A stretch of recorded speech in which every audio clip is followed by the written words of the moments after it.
ठिबक सिंचन पद्धती ही माहिती जर आपणास आवडल्यास किंवा अशाच नवनवीन व्हिडिओसाठी आपल्या चॅनलला लाईक, शेअर आणि सबस्क्राईब करायला विसरू नका।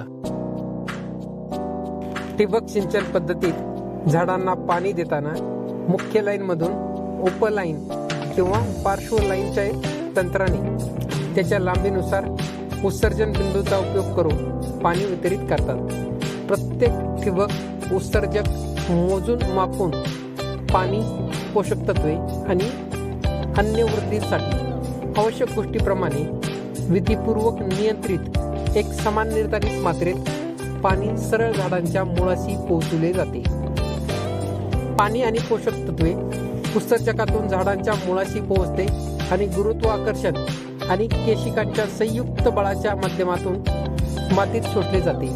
अशा प्रकारे झाडातील ओलावा आणि पोषक तत्वांच्या कमतरतेला लगेच पुनर्प्राप्त करता येते आणि परत पाण्याची कमतरता झाडाला होणार नाही याची काळजी घेत त्याची गुणवत्ता, त्याच्या इष्टतम विकासाची क्षमता आणि उच्च वृद्धींची वाढही करता येते। मॉडेल ठिबक सिंचन प्रणालीचं डिझाईन। ठिबक सिंचन प्रणालीची गरज आज आहे, कारण जल प्रकृतीचा मानवाला मिळालेला उपहार नेहमी असीमित आणि फुकट नाही। विश्वातील पाण्याच्या साठ्यात तीव्रतेने कमी महसूस होत आहे। ठिबक सिंचन प्रणालीचे फायदे: वंशवृद्धीत 150% वाढ, पूर्ण सिंचनाच्या तुलनेत 40% पाण्याची बचत होते।